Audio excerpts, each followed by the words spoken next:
vampire stream.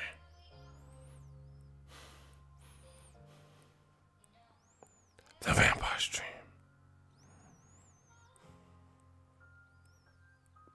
Smash the like button for the vampire stream.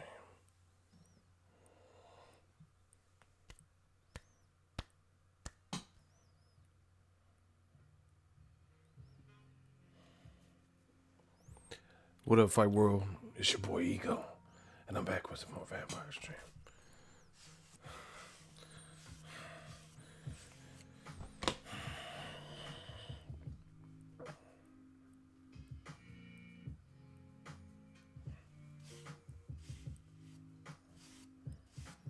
The vampire stream.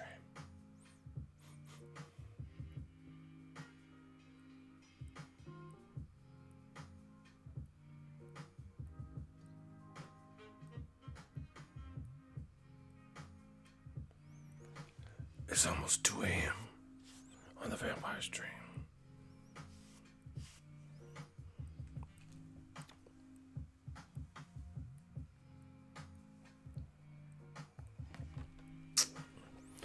What up, Fight World?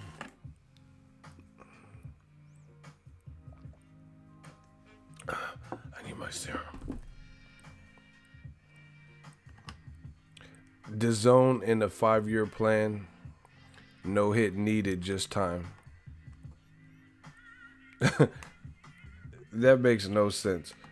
So, hold on. Dazn doesn't need a hit. How you gonna be around for 5 years, fool?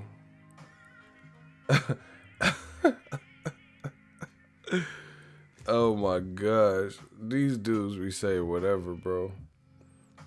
So how do you make it to 5 years if you don't have any hits? Let me know. How do you reach the next level if you don't have any hits? Please answer that. Oh, and just for the Ego's Army and the channel members on the vampire stream, I just made a hefty purchase. You know, I've been like mulling it over for a little bit now, and I wasn't gonna. I was like, I should wait. But I was like, fuck it. You know, I'm an Aries. It's just money. So, fuck it. I just did an impulse buy. Bring more quality to the channel. I think everyone should like it. You know, I should get in a few days. I told you, we about to turn up on the channel. The vampire stream. Christian Boswell says, notice the name and the faces of the decaps. That's what I'm saying. Young impulse buys. Fuck it. But we're gonna up the quality yet again. You guys will know. You know, I ain't even gotta say nothing, but you'll start seeing these little improvements, and you know, we gonna keep raising the bar, raising the bar, raising the bar, raising the bar. The vampire stream. You know, I just spend a little bit of dough, but it's all for the brand.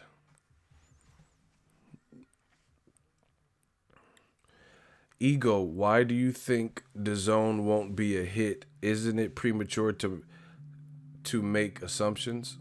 Well, the only one making assumptions here is you, Jose, Tapia. Look at the names, the faces, and the profile pics of the people doing the most hating. I never said that Dazn wouldn't be a hit. I said they need a hit. How can you guys look at... First of all, on YouTube, I've been on this platform for a while. The maximum amount of characters that you can even type is 100. 100 characters. I know I didn't fill up 100 characters. And it literally tells you in the title, it says Dazn needs a hit. And then you phrase a question at me with some shit that I never said. And then you're asking me a question and asking me to cop to or answer to some shit that I never said, that it clearly tells you in the title what I've said. I never said they won't be a hit. I said they need a hit. So you guys have to learn to comprehend. If you can't comprehend this, you know, you might as well just save your comment or find another channel, because this is not going to be a good look for you, because we try to intellectually stimulate you guys, give you something to think about, stuff like that. I never said DAZN won't be a hit. I said they need a hit, which is facts. They need a hit. I stand by that. Well, I like PBC. Any boxing is good boxing. Yeah, people could say that, but PBC is been around since 2015, so you kind of know what to do and what to expect. And you know, as far as what they're putting out now, there's a lot of competition now. See, when PBC first came in, timing is everything, especially in boxing. Timing is everything. PBC came at a time where they broke ground. Nobody else was putting boxing back on free TV in the boxing world. You know, UFC was on Fox a couple times and stuff like that, but no one in boxing. So they came at a time. DAZN is coming at a time where Bob Arum took all of his stable to ESPN. ESPN came out with the streaming app. You know, Showtime's been streaming since 2015, I think, or maybe even before that. And then they just did this lucrative deal with PBC. PBC just did a contract, a 3-4 year contract with Fox. This is when DAZN's coming out. So timing is everything. You know, PBC, we know what we're getting because they've been out for a little bit. DAZN is brand new, and they're coming at a time where everyone's doing their own thing. Do you think DAZN needs both its boxing stable and MMA stable to pop in concert, or just the boxing? I don't know. I don't really watch Bellator, so I don't know how that's doing. You know, I occasionally see a Bellator fight, you know what I'm saying? Like highlights and stuff.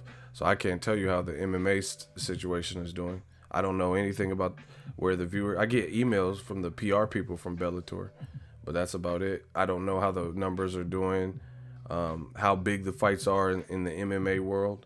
So that's not my firsthand market. So I really don't know. But I'm a boxing fan, so I know DAZN what it's gonna require to keep me as a consumer. I've already canceled DAZN. I have no problem re-ing up if they release a schedule and it makes sense. Have any of the numbers come out for DAZN streaming at all? No, which is a sign of what I'm talking about.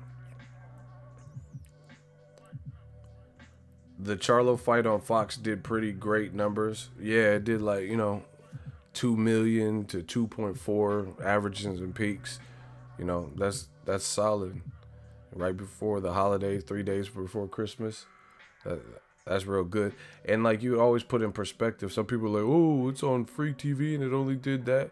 That's not how it works, because if it's so easy to do, then how come the report said that they haven't had a similar program do those types of ratings since 2016? So obviously it's good numbers for that.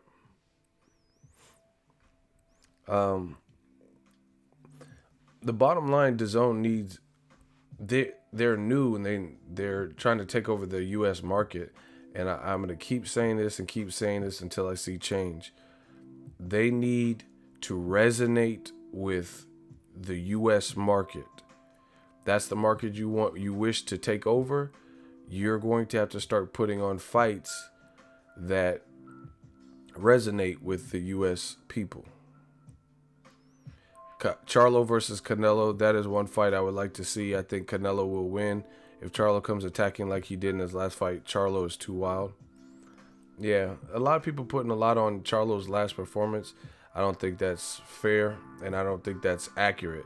You know, boxing is such a fickle sport, and boxing is a what have you done for me lately sport, that a lot of people aren't going to be objective. They're only going to look at, you're only as good as your last performance.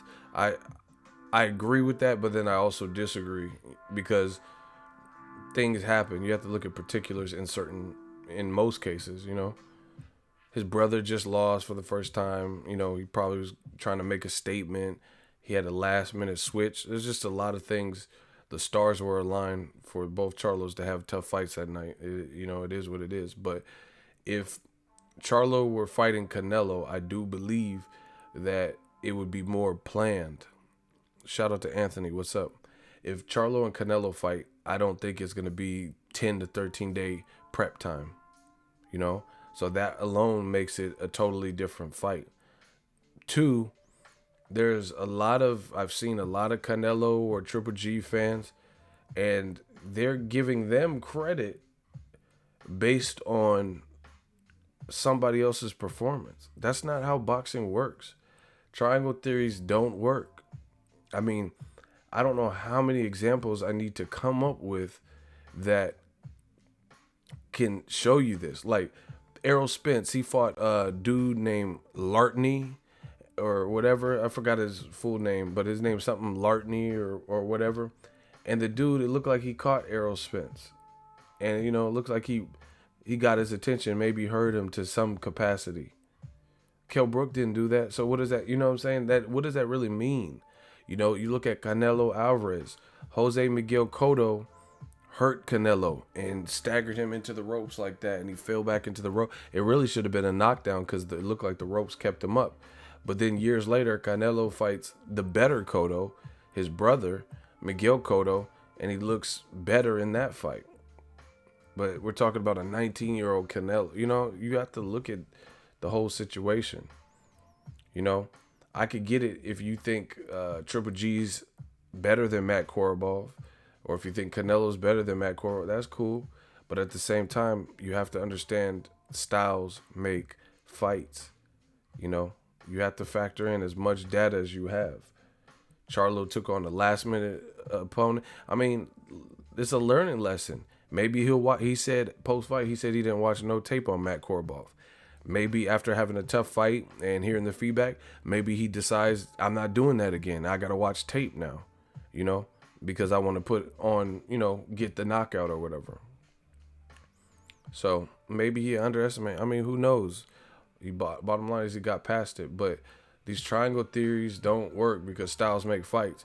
Because truth be told, here, look at it like this. Here's another example. I could do this all day. This is what I'm born for this. I could do this all day. And these are just examples off the top of my head. Who knocked down Lucas Matisse more times? Danny Garcia or John Molina Jr.? I want y'all to answer that. Who knocked down Lucas Matisse more times? Danny Swift Garcia, or John Molina Jr.? Exactly. Narcissist boxing. Keep in mind, that was John Molina's first fight at 140. He moved up from 35, and he had already been stopped by Antonio DeMarco. So that doesn't mean John Molina Jr. is of a higher note or caliber than Danny Garcia. Styles make fights.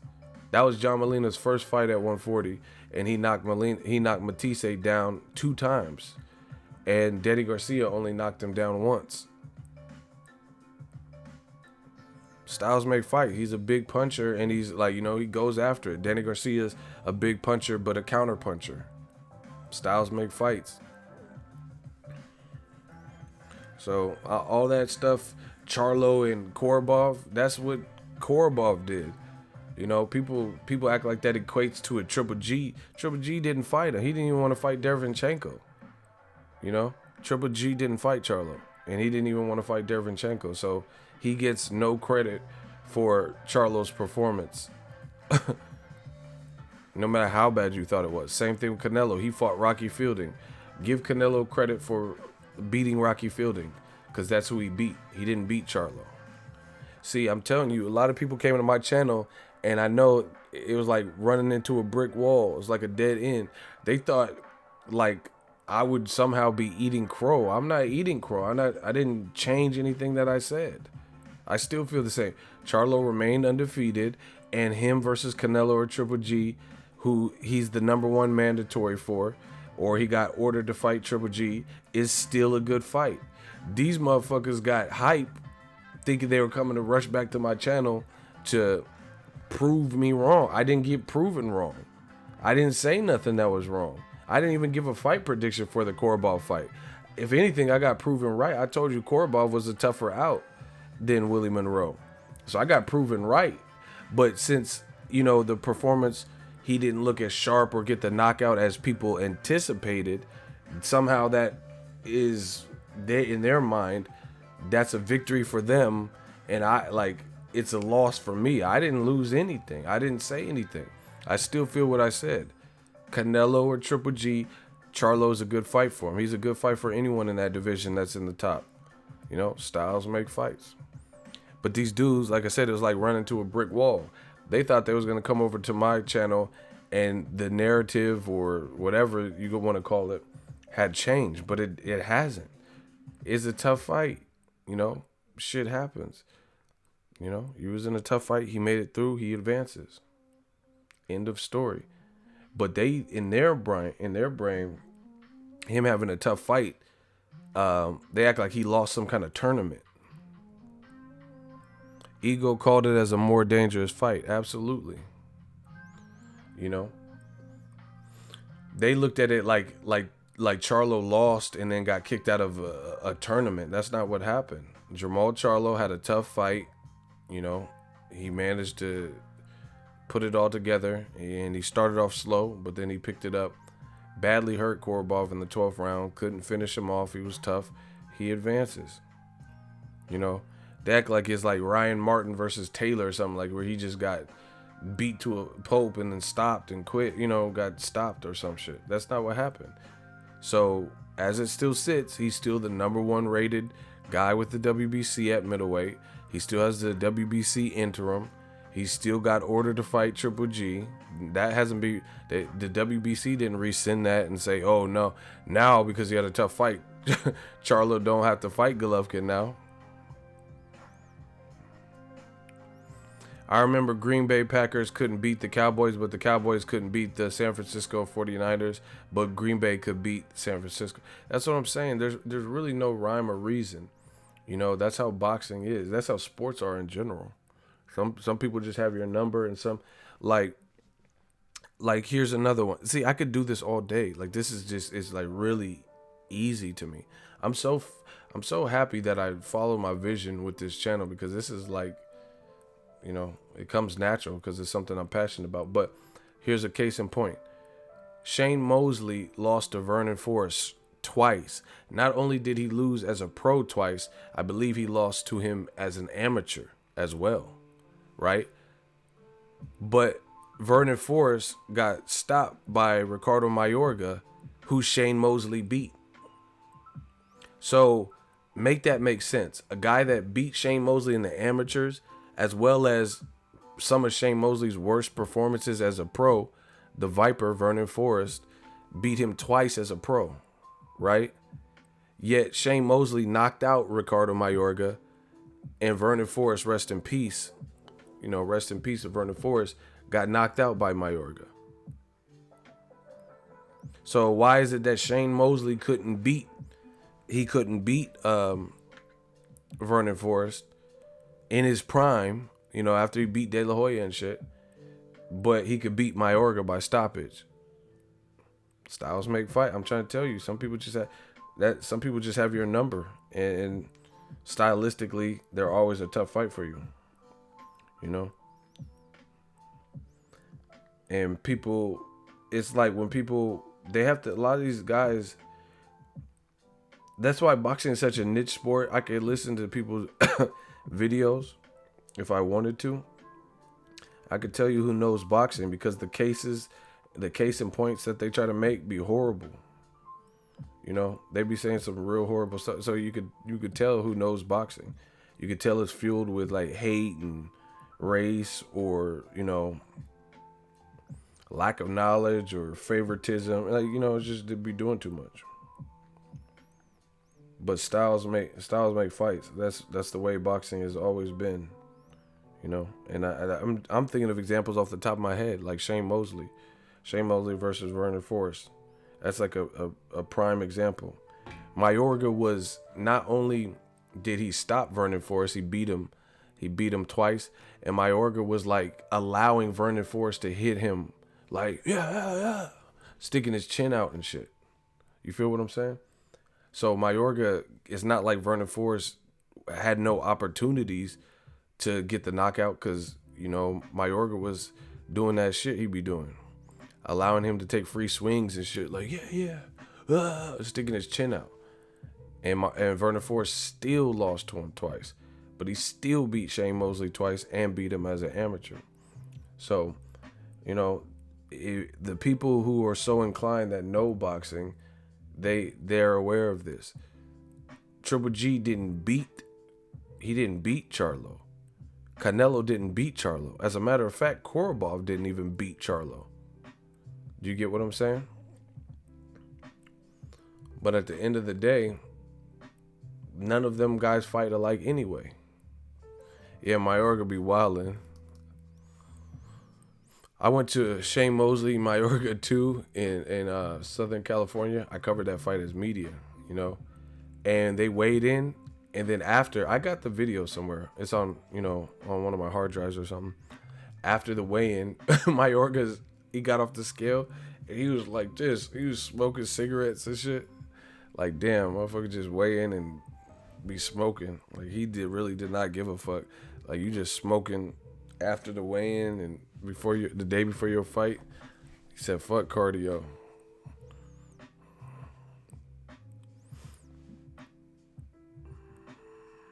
Yeah, Mayorga be wildin'. Mayorga he will slap the shit out you for no reason. I remember he fought Fernando Vargas and they put him in like, cause he had like, he was being hella disrespectful. I think they got in a fight too at the press conference or something. So they brought him out in like these Hannibal Lecter like riot gear cages and shit. That shit was hella funny. See, I know my boxing. Some of y'all don't know. Y'all don't know.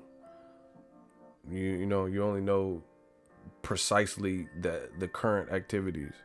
You don't know nothing about the forefathers and any of the people that were here before. He slapped Mosley's wife ass. Yeah, he be wildin', bro. Mayorga's hella funny. One of my close friends' wife is the cousin of Shane Mosley girl who Mayorga slapped. Yeah. He did it. He looked at it. It was like hella out of pocket. That shit was on TMZ. So anyway, bottom line, Korobov don't fight like no fucking Canelo, nor does he fight like Golovkin. Plus, if Charlo fought Canelo or Golovkin, I would be willing to bet and wager that it's not going to be a fight that is announced and made with 13 days to plan for it. Charlo's going to know if he gets to the Golovkin or Canelo fight, he's going to know who he's fighting, be able to plan specifically a game plan with his trainer, Ronnie Shields, for that person, you know? So a lot of, like I said, people thought somehow coming to my page, I was proven wrong, which that wasn't the case. I didn't say anything that was wrong. I said that Charlo should fight, you know, should get his fight, get his opportunity. He's ranked up there with the WBC. I still say the same thing. Oh my gosh. Make sure y'all smash the like button. I don't understand why Eddie Hearns is hated or disliked. I don't know about hated. Like, I don't think anyone wants to, you know, something bad to happen to him. But I think he's disliked because the lack of transparency. You know, people, that's the biggest thing I see people angry with, is saying one thing and changing the number. So if you can't understand that, then I don't know if you've been paying attention to the unfoldings in the situation, but it's pretty easy to understand. Everybody type Eddie Hearns, Eddie Hearns.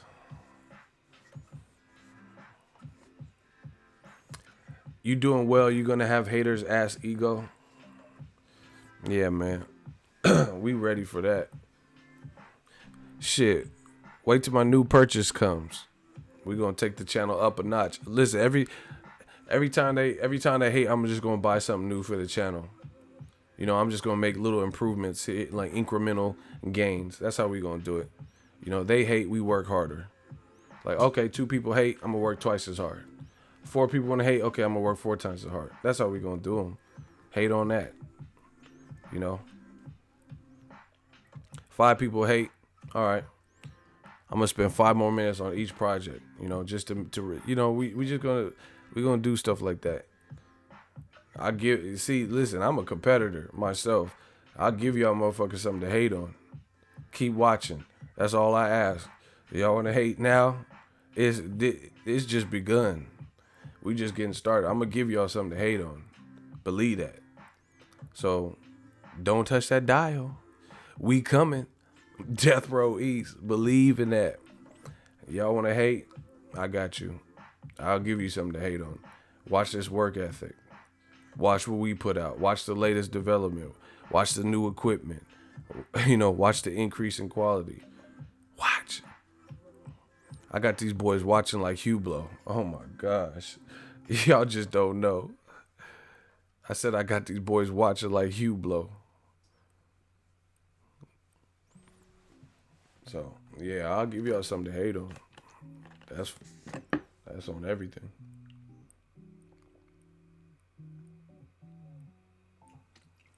Don't touch that dial.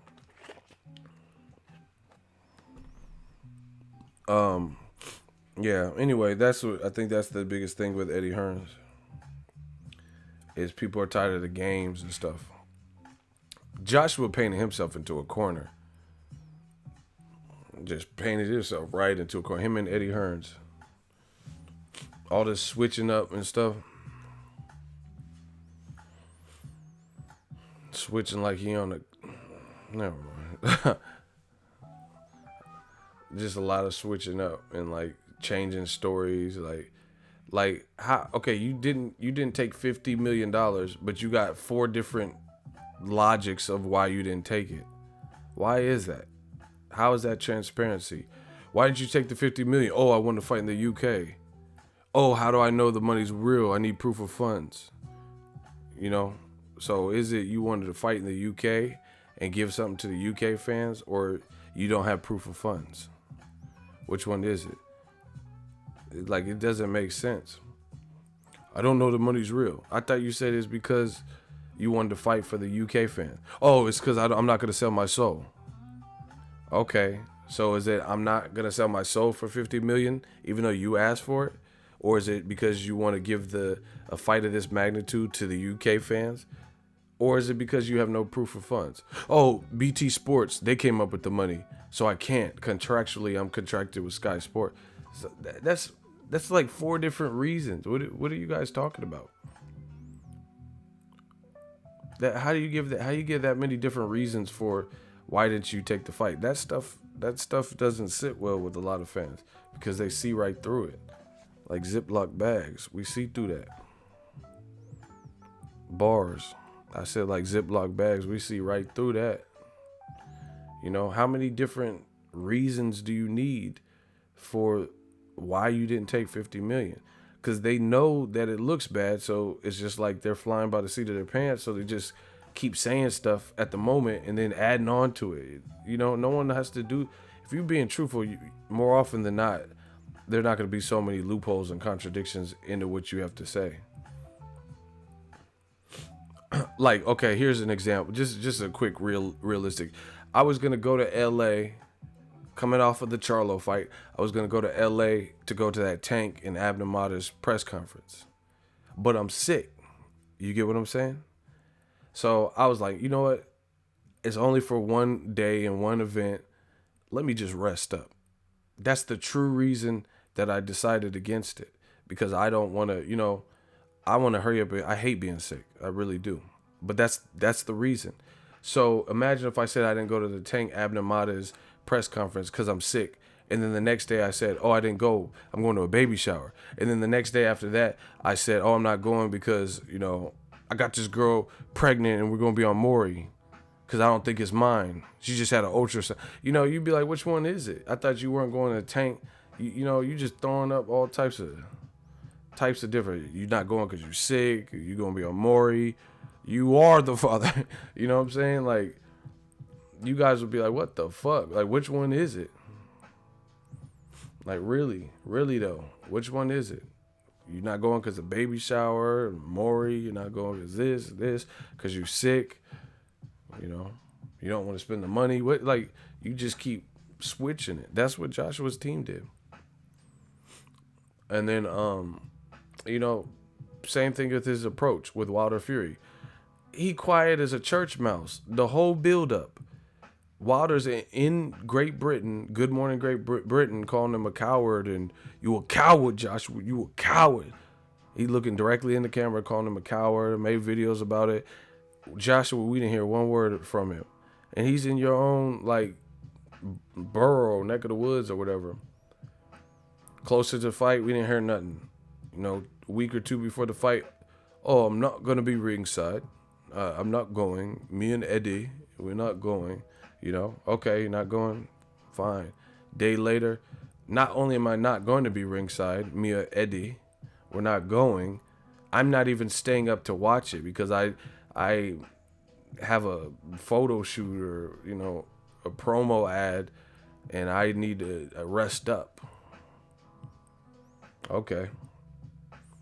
Then after the fight has controversy, after Wilder and Fury both proclaim that they're the number 1 and 2 heavyweights in the division, the event is successful.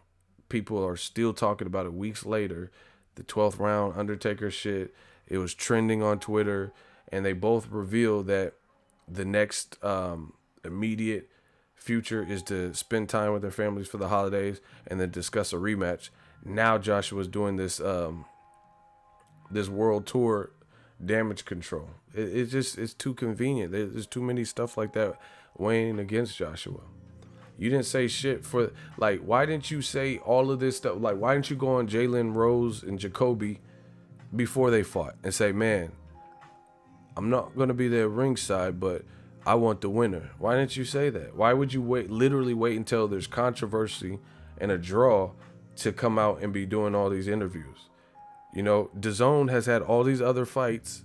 I'm not saying they've been big fights.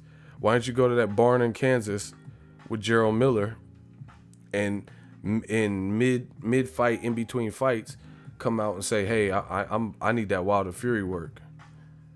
But then after it's controversy, after they say they're scheduling a rematch, after the WBC says they're going to get out of the way and sanction it, then he's at the Canelo fight, and in between Canelo Fielding and Tevin Farmer fight, talking about he's clout chasing.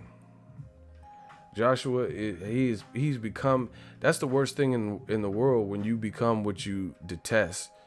Like, let's say your father or something was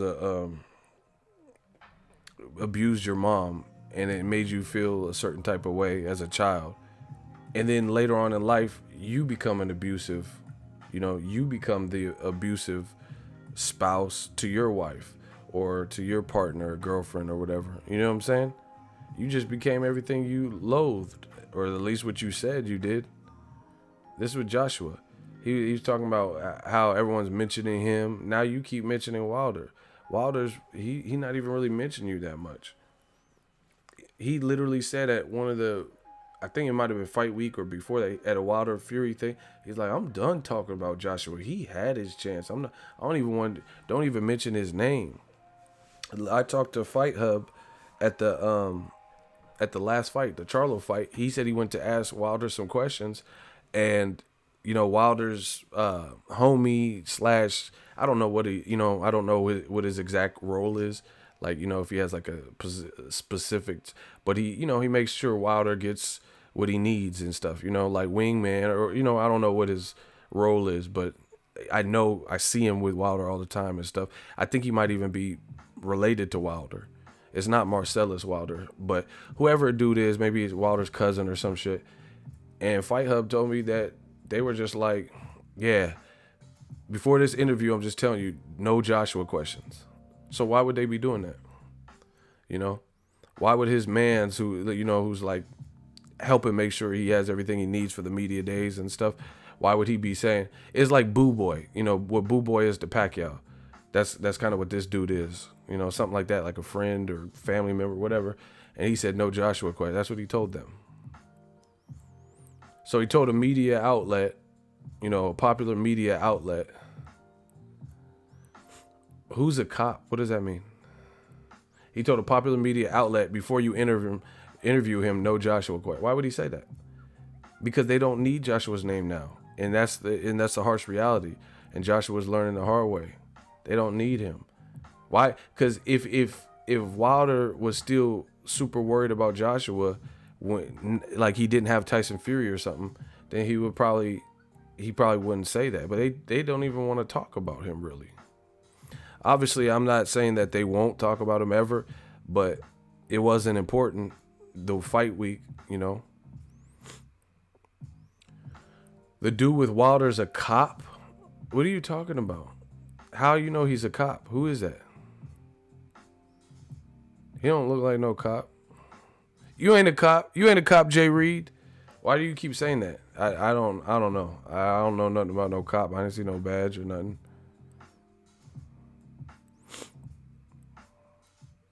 And how do you know who I'm talking about anyway? You ain't a cop. What movie is that from? You ain't a cop. You ain't a cop, Jay Reed.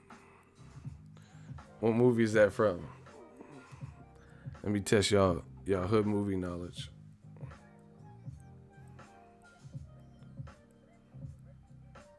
Oh, it might be that. It might be his strength and conditioning coach.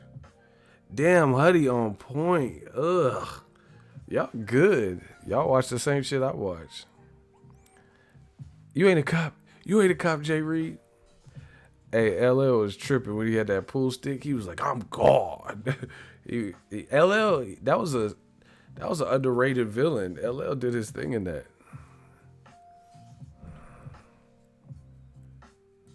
He had an interview on the Boxing Voice, the guy who always carries a backpack. He said he was a cop. I don't know. I don't know if we're talking about the same person, but I don't remember no cops. I prefer Deep Cover. Deep Cover was dope with Lawrence. But anyway, that's the reality's kicking in. Joshua was realizing that big fights could be made without him. See, he thought he was the master blaster. He was the major chess piece, and nothing interesting would happen unless it involved his events. And now you got someone from your own region, from the UK, and people's talking about him. And he's basically becoming like an urban legend with that Undertaker shit. This motherfucker Fury was like...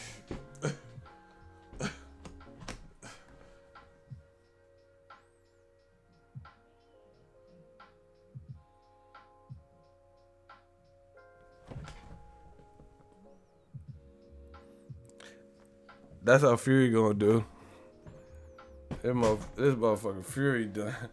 That motherfucker. There's only one Tyson Fury. Like, how you wake up singing, motherfucker? That motherfucker Wilder was like, bow, bomb, squad, Tyson Fury. There's only one Tyson Fury. Like, hey, bro, don't ever just pop up like that in boxing. That shit scared everybody. Your girl was worried. Everybody was worried about you. And you just gonna jump right the fuck up. That was creepy. I know Jack Reese got scared. That motherfucker was... There's only one Tyson. Oh, shit. You alive? Damon, I am a boy, Damon. I'll be scared as fuck. Big ass 6'10" ass. You just gonna pop up on There's only one. Yeah, that's that mental health shit. That was lightweight creepy. That shit was lightweight creepy the way he popped up.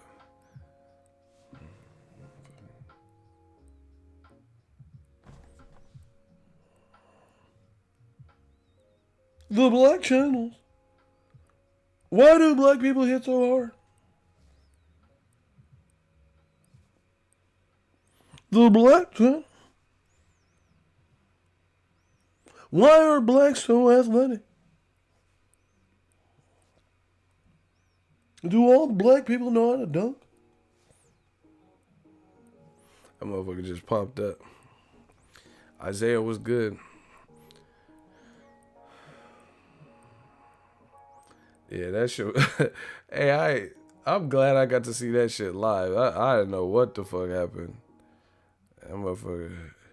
Like, it's over, Rock. That motherfucker.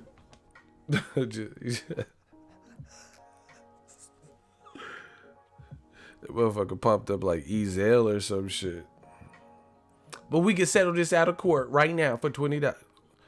Man, get your ass up. It ain't even, get your punk ass up. It ain't even wet over here. That motherfucker. Hey, Tyson Fury a beast for that. That motherfucker respawned. Fucking Patrick Swayze and Ghost. That motherfucker. Ditto. He just woke up. He woke up like the Biggie skit on I'm going back to Cali. Remember Diddy's like, hello. He was like, what's up, baby? It's Diddy, baby. 5:30, JFK. Take that. 5:30. Need you in LAX, baby. Oh shit, Cali. I'm up. That's how Tyson Fury was like, I'm up. Oh shit, Cali. If I got to choose a coast, I got to choose the east. I live out there, so don't go there. See some nice breasts in the west. Y'all niggas is a mess thinking I'm gonna stop giving LA props. All I got is beef that. Motherfucker. You ever be... That's actually happened to me. You ever... I got two scenarios. Listen. You ever go to sleep, like take a nap, and you wake up with like no knowledge of what time it is? You're like, what the fuck? Like you just wake up and don't know what day it is. Like you're just so... You wake up like Matt Damon in The Bourne Identity. You wake up like Jason Bourne all groggy. That's the worst feeling in the world. Like you don't know what year it is, what day it is, where you're at. It's just dark. You get your Bourne Supremacy on. Oh shit, where am I? You don't know what the fuck. That's how you woke up. Or this is the other scenario. When you have to like, this happened to me before when I had a job or whatever. Well, I'd have a job, but it's YouTube. But like, let's say I had to be at work at 6, and then I set my clock for like 5:15. Then I hit the snooze button and try to get some more minutes in, and then you wake up and it's like 5:59. Oh shit! I gotta be at work. I have 1 minute. Fuck. You don't eat no breakfast and shit. You try to brush your teeth and piss at the same time. Like that's the worst feeling when you hit that snooze button and then re-wake up and you have just enough time to not do anything.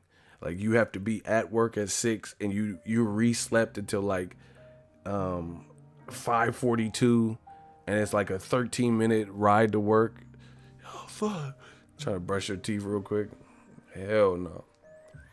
That's how Tyson Fury woke up.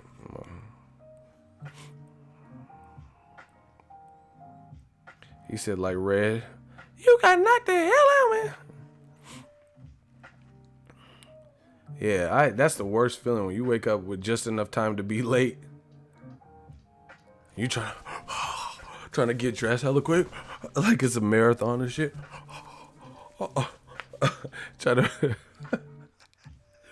As I got older, I really I learned that the best thing to do is just like, you can't even panic. You know what I'm saying? Because when you start panicking, I feel like you start dropping shit, your keys and leaving stuff. Like you just got to play it cool. Just like try to get on quick, just try to do it. But some people be real panicky. putting their shirt on like you do it too much. That motherfucker Fury popped up like Resident Evil or some shit. Mila Jovovich or whatever. You make things worse by rushing. That's what I'm saying. And then the people that do that, they be like driving like assholes and shit. Like trying to honk. Beep, beep. Go. Like, motherfucker, why I gotta go? Because you late to work. Because you didn't leave with sufficient time. Fuck you.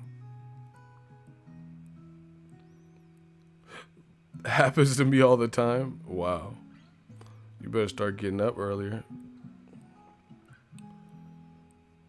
You know, I had a friend that he used to set his clock in his whip an hour early. I mean, like an hour forward at all times. That's the worst feeling. Because like I'll be like with him and we're about to go to work or some shit, and I'm like, what the fuck? We're late. Because his clock reads an hour in advance. So he used to trick himself. But I feel like I wouldn't like that, you know? I wouldn't like that. He used to just set it forward an hour, like a whole hour. So you look at it and you're like, oh, shit. You always think you're late and shit. And I feel like if I knew my clock was set for an hour ahead, I feel like I would game the system.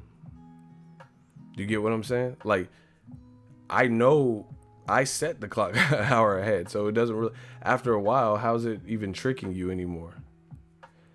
I don't know. I feel like it wouldn't even trick you anymore because you know, like, oh, it says it's 4:30, but I know it's 3:30. Yeah, time is a motherfucker.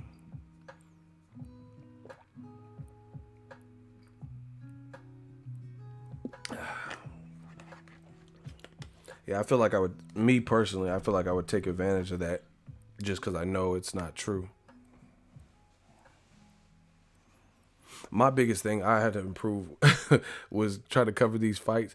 I'm always late to the airport. Always. Like, it's crazy. I actually did good my last couple flights. I've been, doing my thing and on time. But that's the worst, man, because I always try to press it. I like do a fucking live stream and shit. Trying to press the issue, but I gotta just like cut everything out and go straight there. This shit crazy. And it sucks. It's funny at the airport. Well, it's not funny. It really pisses me off. But you go to the airport, they want you to be there like 2.5 hours early and shit. But then you do it, and then your flight gets delayed, and so you got to be on time. But they don't gotta be on time. Like, that's fucked up. Self-employed ego. Most people would like to be self-employed. Salute. You gotta work hard. I've worked all my life for this opportunity, this one moment. Like Eminem said, if you had one shot or one opportunity, would you capture it or let it slip? His palms are sweaty, knees weak, arms are heavy. There's vomit on the sweater already. Mom's spaghetti, he's nervous, but on the surface, I worked my whole life to be in this type of position. Bro, I look at it like this, man. If I knew what I know now in high school, it would be a wrap. They lucky I don't have the knowledge that I have now back, when I was 18 or some shit. I'll really be a monster. I've been on these streams where you come and say, I got to be at the airport in an hour. Then 45 minutes later, you say, hold up and change your flight. I love it. I know I'll be doing that. I just got to get myself out of my, listen, for all the people who want to be self-employed, this shit, you have to be, I'm really self-motivated. That's never been a problem for me. Pretty disciplined. But there's perks to this, but it's also like the perks is like a gift and a curse, of being self-employed. Cause I noticed I was doing that. Like, I was just like, fuck it. I'll just switch the flight, and it was like taken away from kind of being disciplined. Cause to talk, I already have a flight booked. I could be there, you know, make it for the whole media week and stuff like that. And then I was doing stuff like that. So I was like, nah, I gotta buckle down. And that's the thing is it's a gift to be able to wake up when you want. Like I could wake up and say, you know what, I'm gonna go get an iced coffee. You know, versus when I worked at jobs, if I had to be at work at 7, you know, and punch in, I had to be there at that point. And I couldn't just leave when I wanted to. So it has perks, but then it's also, you got to keep yourself in check. That's what I'm saying. You got to keep yourself in check with it, because you could, you know, start getting a little too comfortable. And that's what I was doing with my flights. I was just like, cancel that bitch. I'll buy another one. Not buy another one, but, you know, switch to, I was on my Nino Brown shit. And I was like, you know what? I got to stop doing that. You know? Like, I even did some stuff where, like, I got a room, and I got the room from, like, Tuesday through Sunday for the fight. And then I was supposed to get there Tuesday. And then I get there Wednesday or Thursday. So, you know, I just like, damn, I paid. Luckily, they actually upgraded me to gold, but I was a silver member. So hotels.com, they was actually cool. And they actually allowed me to get my money back. But I was like, nah, I got to stop, because I would have just been paying for two nights at a hotel that I wasn't even present for, because I changed my flights and shit. So, you know, you got to watch it so you don't go overboard with the just being on your own time type of shit.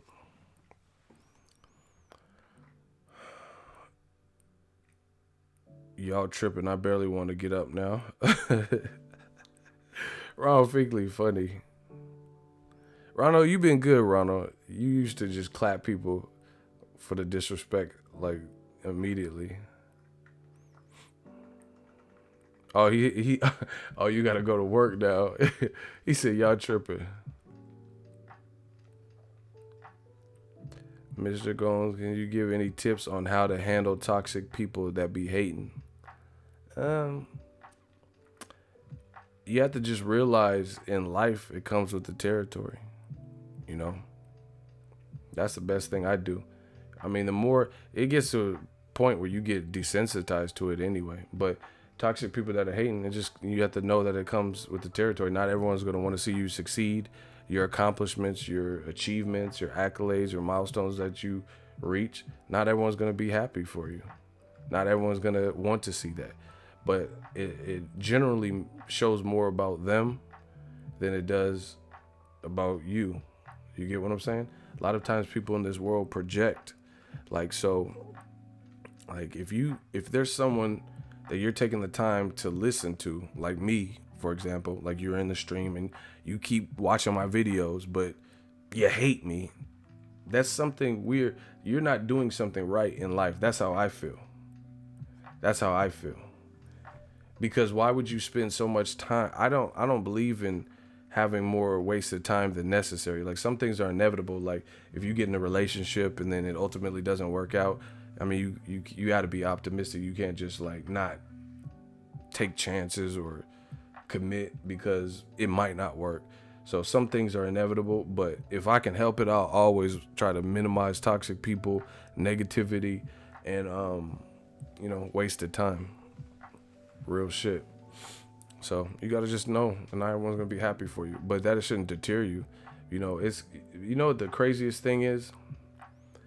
The shit is called self-esteem, but a lot of people let other people dictate how they feel about themselves.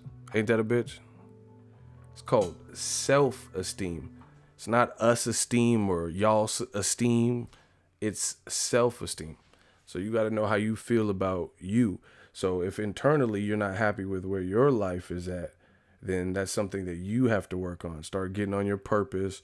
Start working towards your goals. Map it out. Make better decisions with your money. But it's called self-esteem. This ain't us-esteem. I feel how I feel about my life and about me. And that has no bearing on what the next person says about me. Like, people do it all the time. People get on here and be like, oh, you fucking broke and homeless and panhandler. I'm living my best life. If that's what you feel about me, great. But I know it's not a reality, so that shit don't faze me. You know, oh, you're fucking broke and you're begging for money. All right, that's what's up.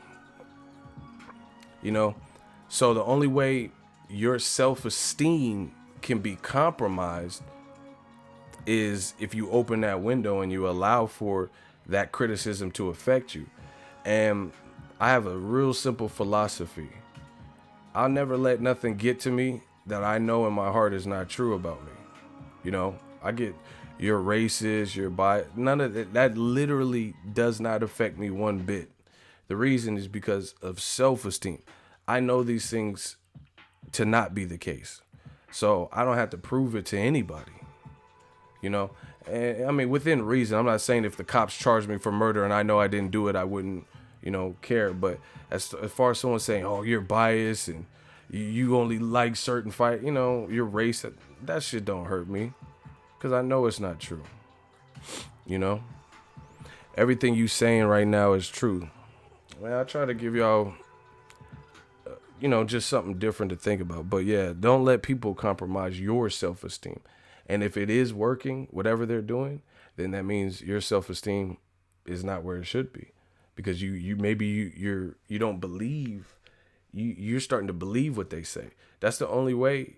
That's the only thing I could picture. If like, let's say someone said, oh yeah, so and so, like that's like for example, let's say I know Dwayne "The Rock" Johnson, or I don't know him, and he's on Instagram Live, and I'm like, yeah, look at you, Dwayne. You fat as fuck. You hella fat. Everybody in the world know The Rock ain't fat.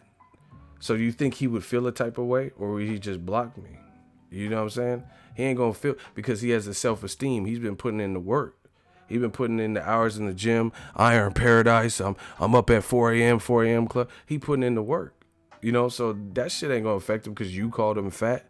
Now the only way it would affect him is if, let's say, he let himself go and he really felt fat, or he cared what another man thought about him. You know what I'm saying? Self-esteem, people. But people care to, like, I don't give a fuck. Like I'm really trying to tell you, I'm not trying to sound cool or much. I really don't care. What do I care? These dudes be getting up here, oh, ego, you're ugly as fuck. I'm not trying to impress no dude. I don't want to look cute or sexy or seductive or appealing to you. That's not me. That's not my thing. You get what I'm saying? So I don't care if a dude named Kevin says you're ugly and your beard is whack. Like, I'm trying to impress dudes. That's not me. So I don't care about shit like that. And my 2 cents, I feel like a lot of people let this technology run them. It dictates their whole life. Like, this was never part of the game back in the day. Like when I'm in the elementary school, middle school, and all that, technology wasn't as advanced, like where social media was prevalent. If someone says something about you, they'd have to say it to your face. Now that's clearly not the case. But why you guys get so bummed out about what strangers say about you, or people that aren't really, someone left a comment and it pissed you off? Who cares? Who are they to you? And at the end of the day, what I learned is, like, let's take a peek at everybody's life. A lot of people, they want to look at the skeletons in your closet, but they got a walk-in closet, a fucking boneyard, a graveyard. They don't want you to see that, So you got to understand where the energy's coming from. There's a lot of dudes that they would love to be in my position. You get what I'm saying? Getting to travel, wake up when I want, cover the sport that we all love, shit like that. Be a YouTuber. Like, there's people in high school, and you ask them nowadays, hey, what do you want to do when you get old? I want to be a YouTuber. I want a podcast. See, when I was growing up, nobody wanted to be, motherfuckers want to be drug dealers and rappers and basketball. But now people actually want to do this, So you can't sweat shit like that, Ego dropping gems as usual. I do what I can do when I can do it, But this social media shit got people all bugged the fuck out, where they care too much about what other people's opinion. Like, somebody says something on their picture, comment like, oh, have you been gaining weight? And then, that ruins their day. Like, man, fuck you. Like, who are you? You post up a picture. You know what I'm saying? Stop letting other people influence your self-esteem. I guess that's the moral here. You know, and like I said, if you are truly bothered by what people are saying, I'm not saying cyberbullying should be accepted or whatever, but if you're truly bothered, maybe there's something that you need to change so, you know, those things can't affect you anymore. You know, become stronger. Like I said, my life is going pretty good. I mean, outside of being sick and stuff like that, I've had a good 2018. I get to help my family out a bit, you know, travel. We chilling. So if somebody says, ego, you broke as fuck. All right, I'm broke as fuck. Now what? You know, that shit like that don't affect me. Yeah, man, we got that fire stream. We just vibing right now. Yeah, but a lot of times it's projection. People, like I said, I promise you, I have never seen a YouTube channel with more.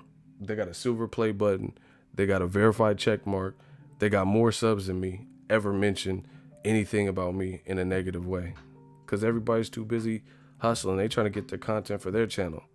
You know, they're not going to stop what they're doing because they're already, you know, reaching some level of success. It's always the crab in the bucket, the crabs in the barrel motherfuckers who want to be in this position, who studied, who want to be like me and shit. They're the ones that had the most to say. You know, like I said, name one person with the verified check mark and a silver play button that made a diss video about me. Name one. Now, listen, if you name anybody, I'm going to check. Because this is not about no soliciting other channels. Don't say nobody else's channel's name. We don't get down like that over here. Unless it meets the qualifications. Don't tell me what so-and-so said, because it's not about a whole bunch of channels. This is about us. This is about our shit. I'm just responding to a question. So if you know of a channel that has a silver play button, right, and a verified check mark that has dissed me, let me know their name. Nobody else should be uttered. And if you utter them, you're getting blocked. Now let's go. You let me know what channel. Any channel that has a verified play, a check mark, and a silver play button that's ever dissed me on YouTube. Ronald Finkley said crickets. That's what I thought.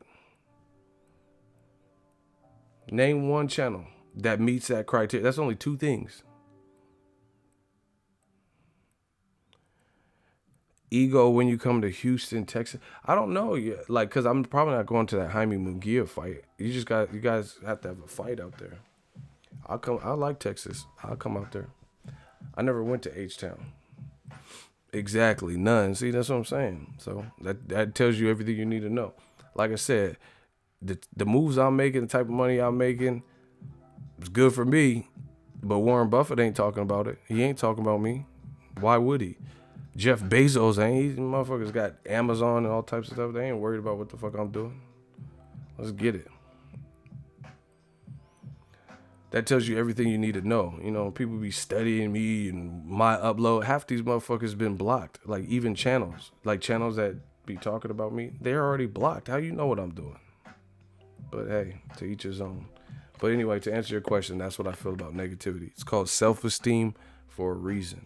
Don't let other people's opinion affect your opinion of yourself. There's like, you know how they said there's no I in team? There's no I in self-esteem either. I mean, it's like, it's basically, it's not a team, you know, it's not a team. It's not a group project. This is how I feel about me, you know. And that's not up for debate, how you feel about yourself. So that's my thoughts. What else we talking about? We just vibing out. Make sure y'all smash the like button. We grinding. Man, I just did a purchase. I pulled the trigger. I was like, man, should I get this for the channel? And then I was like, yeah, I'm gonna get it. I've been bouncing the idea, but we gonna up the quality. See, that's what I'm saying. I'm gonna give these. I promise y'all, it's going to be good for you because I told you I'm a competitive person. So it's going to give y'all a lot more quality, a lot more of this because I got to play with my new toys and stuff. And it's going to give them something to hate about. Believe that. So I can't wait. Now, I'm not going to drop a hint. You'll see it. You'll notice an increase in quality in certain regards. That's it. See, that's what I'm saying. I'm not a big, I talk my ass off. I talk for a living. But I'm not, I don't like talking about what I'm going to do, and there's nothing to talk about. I'm just going to show y'all. That's the person I've always been. I would just show y'all more than I could talk about it. What's a silver play button? It's when you hit over 100,000 or so. When you got a verified account and you a boss, and they give you a trophy, like a plaque. We went platinum, y'all.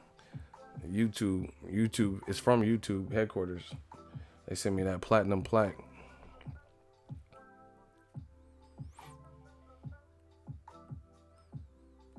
Oh, that's smart too. He said spend that bread before Sam. He said before the end of the year. Yep, tax break. Y'all really want me to show the plaque? Where did I put it? Oh, hold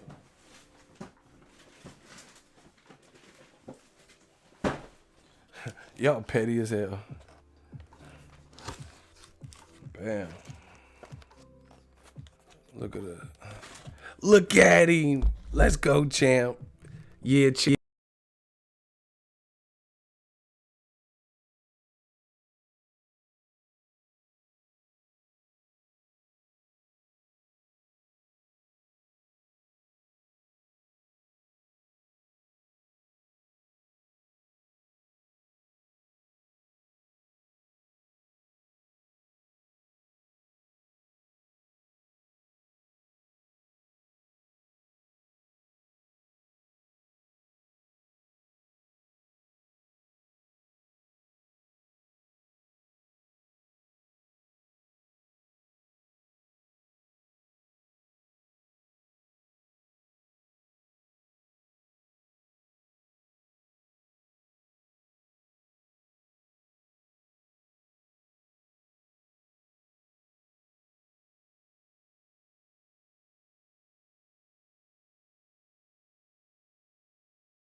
Yo.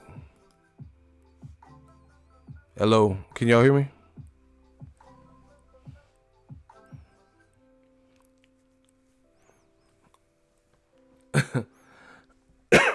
Y'all can hear me?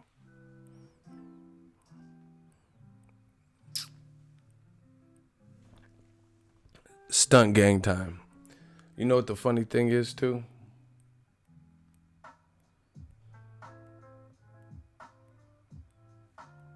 Y'all can hear me? Man, we went platinum.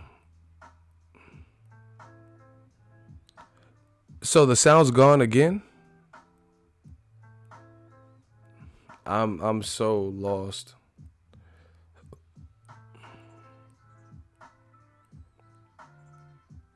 Can y'all hear me?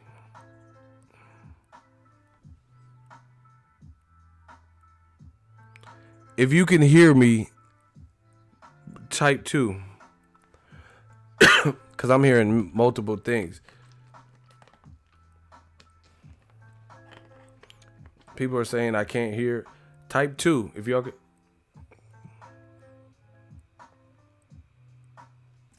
Some people are saying they can't hear still. Weird.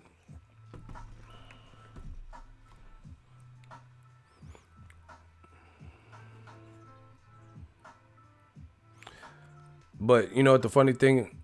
We went platinum with no features. You know?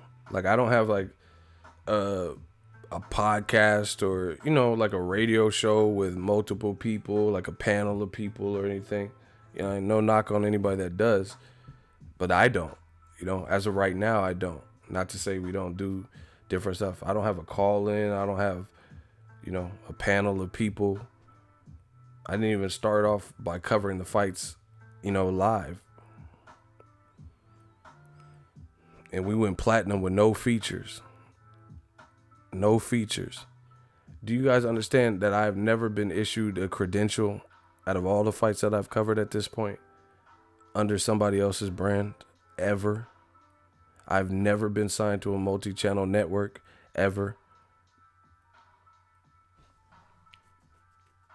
And I've never went back to work, ever, again. Worked for somebody else since I left.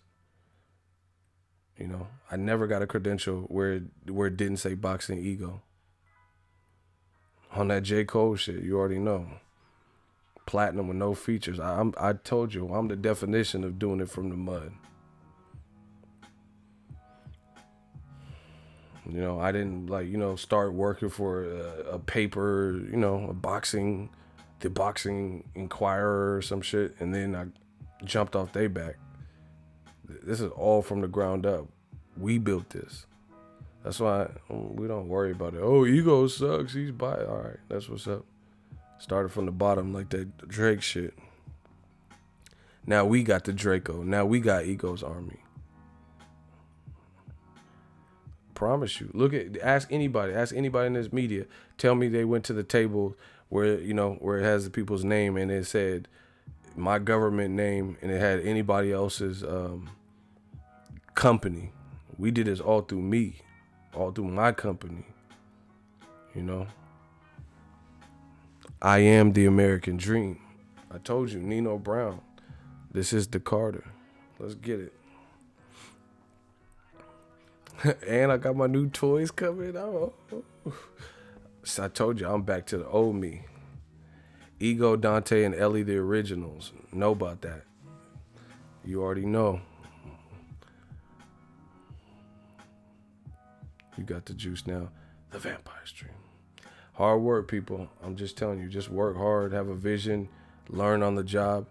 Listen, I'm gonna tell y'all, y'all want me to kick some free game? I'll give y'all some free game. Y'all want some free game? I got you on the free game. If y'all want some free game, can I get a hell yeah? I'll tell you a couple little pointers. I'm gonna tell you how to do this shit right.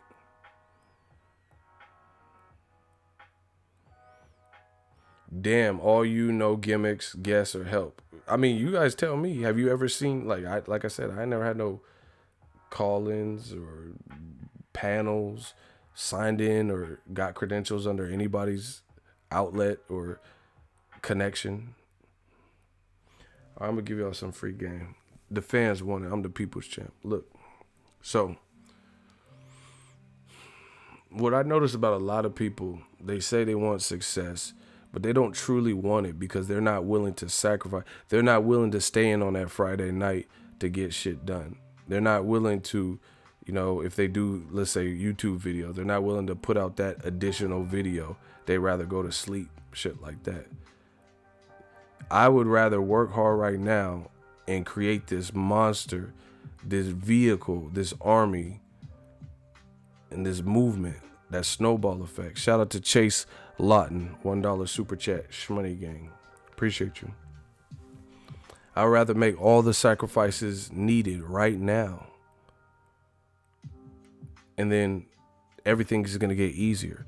See, right now I'm at a point where this shit is easy. I could just go to fights and stuff, but that's because we laid the foundation. You got to have it's just like building, I'm not a construction worker or architect or anything, but if you have blueprints, you view the blueprints, sometimes get a team if you need it or whatever, and you lay the foundation of the house.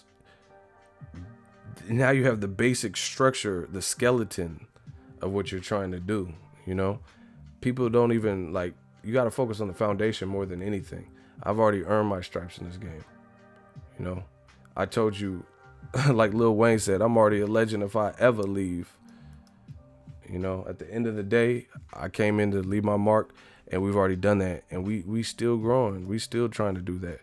Like I said, I'm still trying to up the quality. But the mistake people make is they want to compare themselves to other people who have made it. It's not realistic. Don't compare yourself to Ellie. Don't compare yourself to me. Don't compare yourself to Dante. We've already put in work to get to our levels. You get what I'm saying? That's you're setting yourself up for failure. You're setting yourself up for disappointment. Compare you to you. You know, come in anew, come in with your own like vision and game plan. Don't just try to, and see, a lot of people, we live in an age, social media, everything you see, it's people that hate me right now or don't like me or don't like the channel that copy me, that watch what my next move is, that study, you know, and they probably do more copying than the people that like me, that came in and did it, you know. That's how, this is a snake business. So, you know, just go in and do your own thing and keep it pushing. But a lot of people set up these unrealistic standards. You're gonna quit. You're gonna end up quitting at whatever you're doing if you set up unrealistic goals, because you're gonna get discouraged. Like, that's like me saying, hey, I want to get back in shape and I want to lose 30 pounds in the next 2 days. That's not realistic. It's not realistic that most people's bodies naturally, or like health, like, you know, in a healthy fashion, are gonna lose 30 pounds. But if you lose 5 pounds in 2 months, you know, you lose 1.5 pounds the first week, and then you don't lose anything the next week, and you keep chipping away at it, then it will come, you know.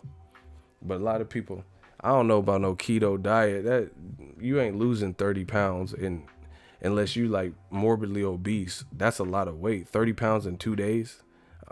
This motherfucker talking about keto diet. You gonna be on the fucking, you gonna be in a hospital incubator trying to lose 30 pounds in 2 days from a standstill. But yeah, he talking about you gonna be at Canelo weight soon enough. You talking about losing 30 pounds? That's 15 a day for 2 days? Hell no. But anyway, yeah, this dude tripping. He talking about, yeah, keto diet. All right, you do that. You could do the Miami South Beach diet, keto diet. You on the meth head diet, because that's not natural, bro. For the average body weight, that's that crackhead diet. Keep calling me, man. That's that crack fiend diet. What you talking about? That's that Felicia diet. Craig, let me borrow your roller skates. I'll bring it back. You tripping, bro. You talking about losing 30? Hell no. That's that meth lab. That meth lab diet, that Breaking Bad. Yeah, you tripping with that, bro. But yeah, he threw me off with this crackhead, this Reaganomics diet that he on. You know, that crack, that 80s when crack first hit in Reaganomics era. when the crack epidemic first came to the States. That's that diet you talking about. When crack first hit the streets in the inner cities, Reaganomics. You on that Reaganomics diet.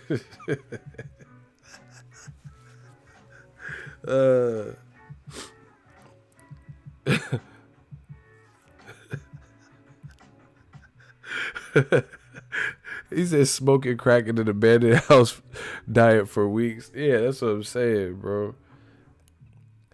You can't eat shit. It's like, hey, would you eat today, Brandon? Shit, I had an ice cube, half a pickle.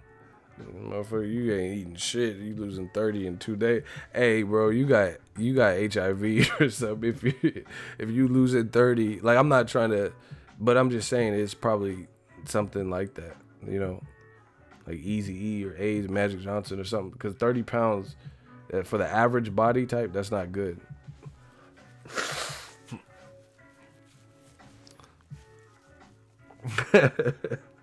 So it said plane crash survivors don't lose weight that fast.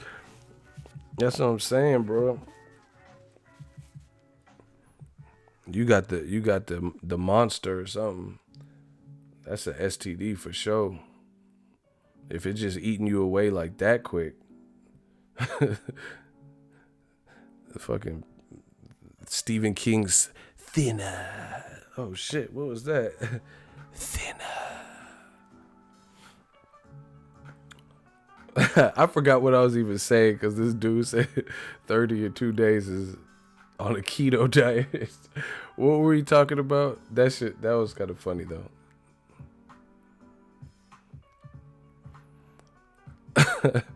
Thinner. Yeah, you losing. That's some Stephen King weight loss.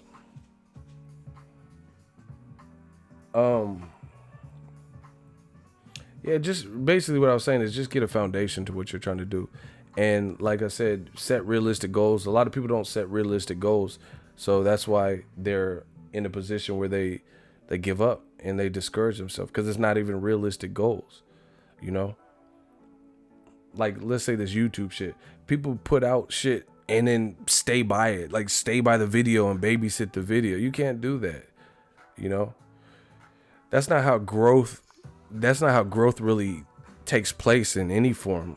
Like, let's say I get one of those little plants, like little terracotta plants, and then I water it and I just stare at the plant.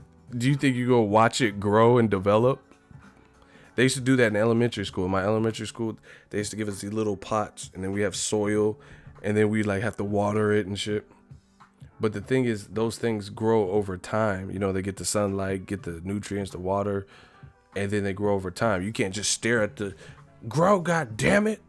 You don't just stare at the plant and then watch it grow before your eyes, you know.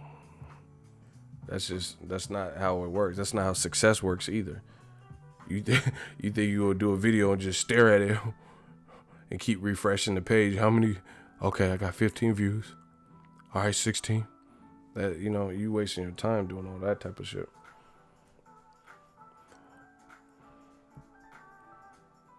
Not gonna lie, Thinner had me off pie for a little bit. Yeah, I gotta watch that again.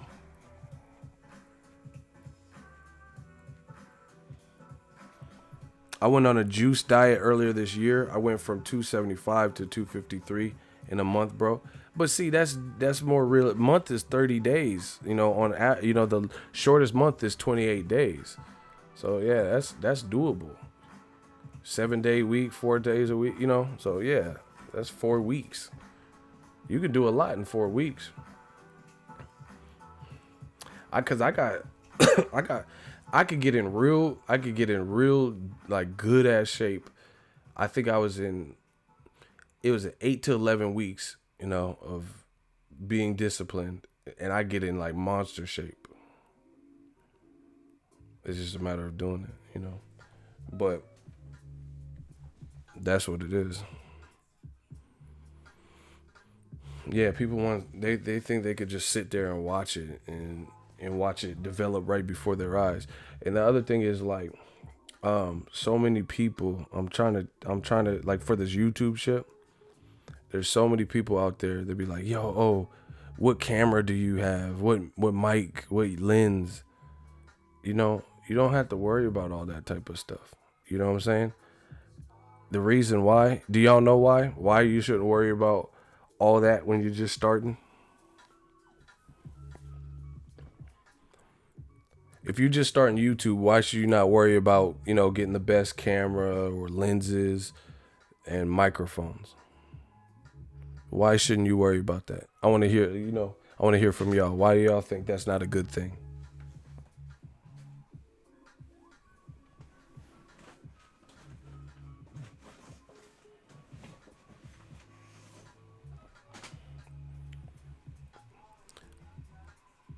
ESL, gang, great answer.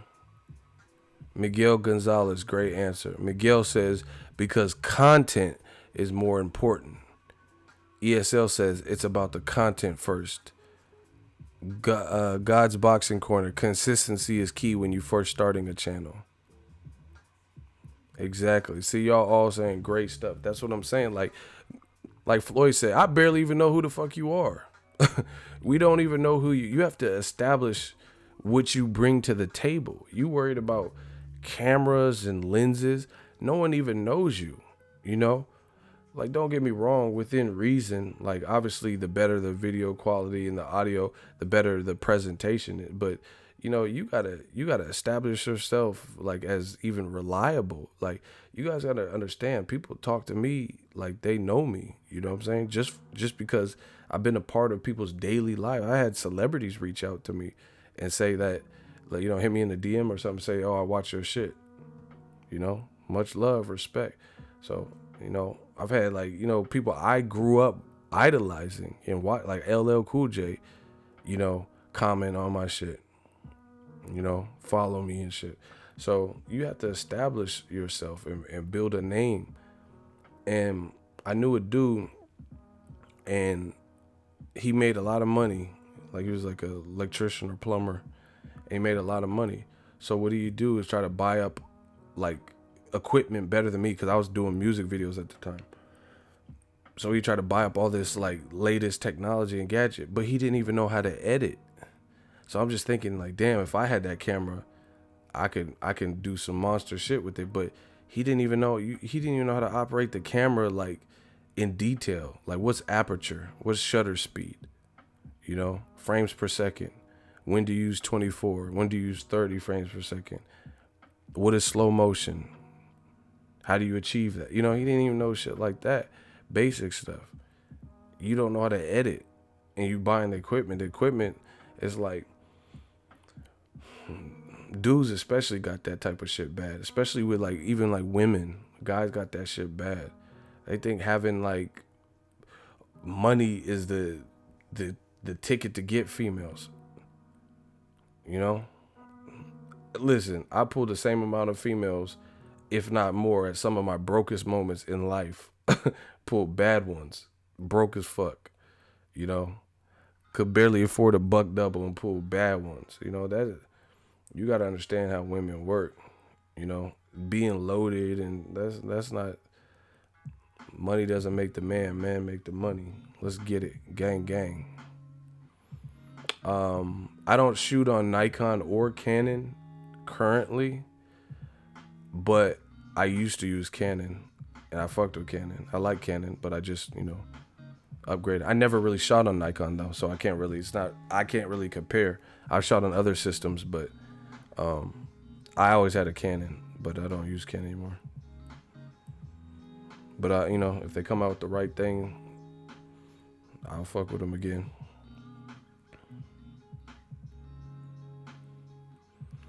I don't know about none of that. You have to take your time to educate yourself, trial and error.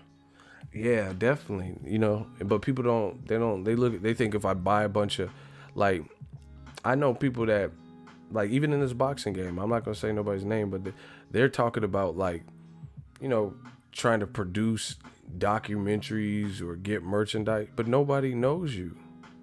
You feel what I'm saying? Like, I'm not hating. I don't have no reason. I'm successful at what I do. So I don't have to hate on nobody, but you know, you got to build a foundation first. This is what I'm talking about. How you gonna come out with merchandise and you haven't even established your brand? Who's gonna wear your shirt? You know, people not even consistent with their content, and then, you know, I'm gonna open up another channel, or I'm gonna build merchandise. Like, why? I'm gonna do my website. You know, people trying to do too much, and you ain't even achieved. You haven't even really unlocked the true success with just the channel. But now you're doing a website and merchandise. You know, just that type of stuff don't make sense to me. But to each his own. And then the other thing you got to look at. So I filmed. I don't know if you guys seen it, but the Porters had me out in Vegas. You know, I filmed some stuff for them. Right, so I got hired to film for them, and we had Ha Davis, the comedian, right? Or they reached out to him and got that all orchestrated. I don't know if you guys seen the videos right before the Danny Garcia fight, where's the little skits that Sean Porter did with Danny Garcia. I shot that. I filmed it and edited all that. You get me? And we shot that a while ago before it came out. But the thing is, Ha Davis, he's been on Chance the Rapper's album. Even when we were in Vegas, he ended up linking up with Trey Songz at an after party or something in Vegas. He showed me the picture the next day when we went on set to work or whatever. And anyway, long story short, not to put his business, I don't know if it's changed or whatever, but he started off on Instagram making people laugh or whatever, and then it opened up these. He's also in he's in NBA 2K. This all stuff he started blowing up even more after. But anyway, the skits he was filming on Instagram at the time, he was doing all that on his iPhone. All that on his phone. All of it. And he had I don't know what he has now, but he had 2.4 million followers or some shit, off his iPhone. Yet you got people asking me, oh, what camera you have? What? You don't have to worry about that right now. Just know that there's people with less than you that are winning. There's somebody who got a camera that came out 10 years ago that can produce a better picture than what you got. And you got the newest camera or a fairly new camera. It also depends on how creative you are, I know there's a lot of people. You guys just have to educate yourself, There's a lot of people out here winning. They can't afford a slider. Like me, I was doing music. There's a lot of stuff that you can get now that wasn't out 8 years ago, when I was filming music videos in the trenches. You know what I'm saying? I was building. I live in the thrift store. I go to the thrift store all the time. I be finding lights and shit. Shit, I got a light right here from the thrift store. Dummy cheap. You got to get creative. You got to work with what you have. A lot of people want to be the other thing is you spending money trying to get a camera or this and that and all this expensive laptops and shit, thinking that's gonna be the ticket. And there's somebody out there winning with way less than what you have, and they getting put on. Someone's doing iPhone YouTube videos and winning. You got to get creative. I used to build. They used to call me MacGyver at Lowe's. I used to build shit. I used to build. Even when I was doing music videos, I used to build sliders and shit with PVC piping, all types of shit. Build stabilizers. You got to just get creative, bro. And that shit. At the end of the day, that's the shit that got me ready for anything. So then when I got to a point where I could start affording to get some of the gear, oh, this shit is cool. This shit makes my life easier because I'm in a position to get it. But I've also used do-it-yourself shit that got the job done. You know what I mean?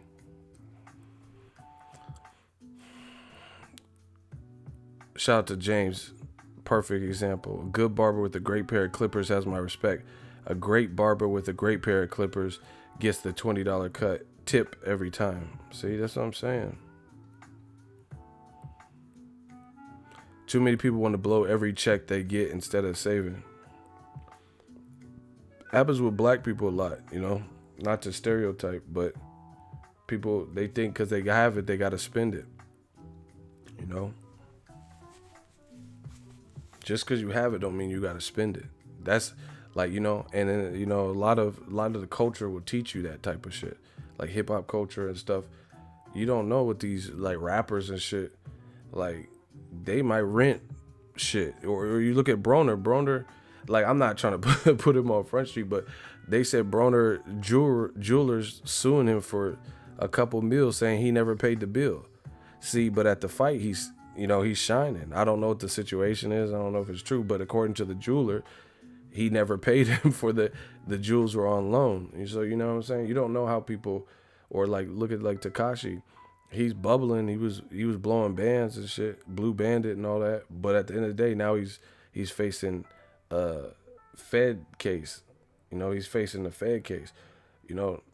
And there's certain things that hopefully, as my influence continues to grow, that I'm gonna be able to leave my mark and impact on the culture. The culture will get people in a dead end. I know motherfuckers that have ambition, have skill, have whatever, but they're too consumed with the bullshit.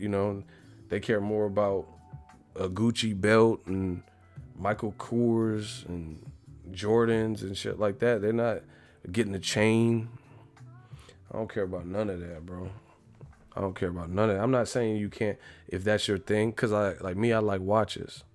I will spend on a nice watch, but it's it's when I feel like it, when I'm in a position to. People.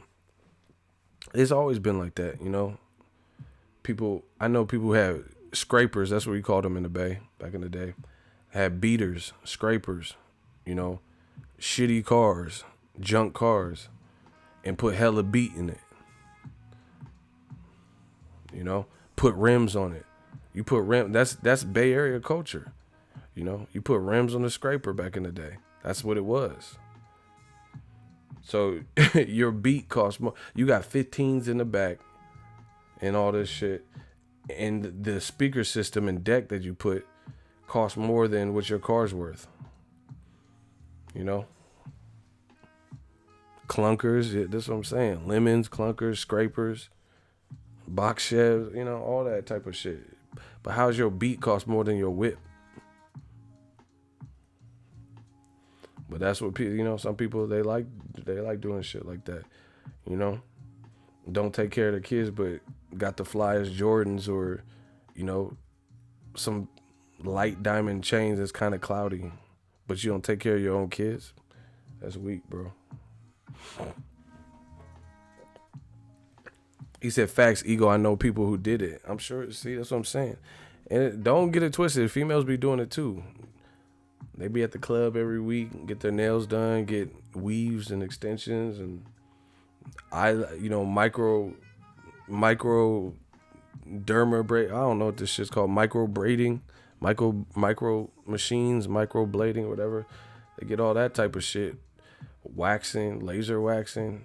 But then you about to get evicted. Like, people be on that hood shit. Hood shit's cool, but you gotta grow from that. Get something that's gonna. Like, I just told you, I just spent dough on something for the channel. I could have spent that on me. Shout out to my dude, Money Pal. Exactly. He said some people have horrible priorities. Real talk, back to this boxing too. That's why I respect these fighters. There's a lot of fighters, and the sacrifices that they make are ridiculous. Like, people, they don't get enough credit for that type of stuff. Like, you have to think about it. The Charlos just fought on December 22nd. So a couple days before Christmas. Who knows what their Thanksgiving consisted of? Could they eat like anyone else could eat? Or were they in training camp and they had to watch it? You get what I'm saying? These fighters be putting, or like, there's at the low level when you're first starting, I know a lot of fighters, they got to buy all their gear. They're trying to get a good mouthpiece or, a gym bag or boxing gloves. Gym memberships to the boxing, they got to pay for all that, and it's cool when when you've made it, because like, shout out to my dude, the mouthpiece guy. He makes dope mouthpiece, but he's been doing his thing for a minute. It's probably going to cost you more than a cheap ass mouthpiece, but it's going to be worth it. A little shameless plug, but fighters, they got to pay for all that. And if you in between fights and you're not a big, like the big name guys getting $1 million plus, then that shit becomes harder and far and few between, or you got to take fights on shit notice. They give you like 3 weeks to prepare, and really you just have to cut weight because that's not your walk around weight, and fight an A-lister in their, backyard or some shit. So I always draw inspiration from those I work with. And from working with these fighters, that's one of the discipline and calmness. Those are probably two of the things that I wanted to implement into what I do, and the work ethic too. I mean, I had a work ethic before I started doing this, but it's good. That's why I like being around these fighters, because these guys be working like.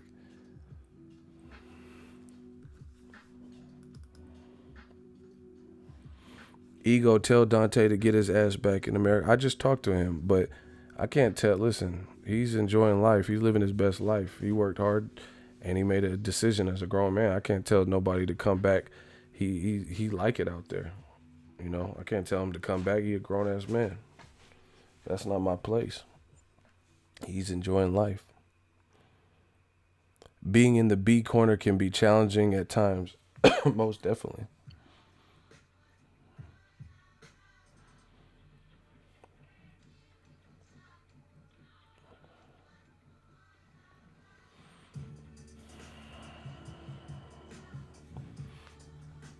Yeah, let's talk about a few more things. I'm just chilling.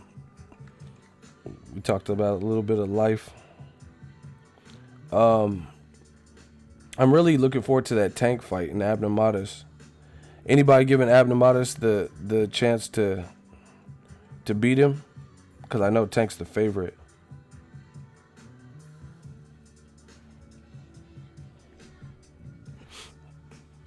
How do you maintain the hard work? Um, you got to know what you want in life. You got to know who you want to be and who you don't want to be. Find things that motivate you.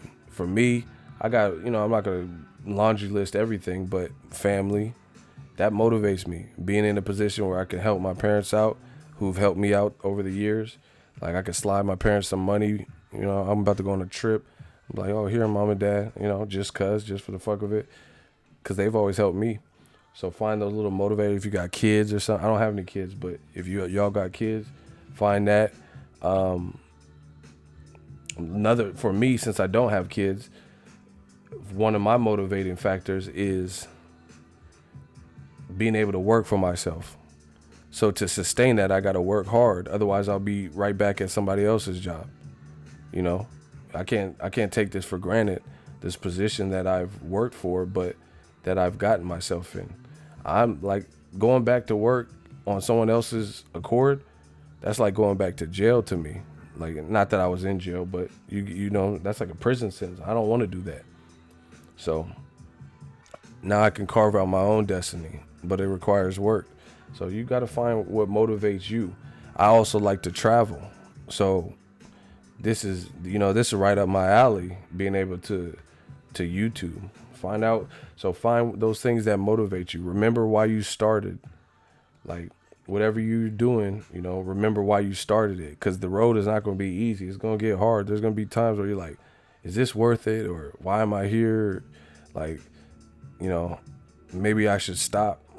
So when those moments come, you better have an answer. Because it's easy to, listen, I'm going to tell y'all like this. It's much easier to talk yourself out of something than it is to talk yourself into something.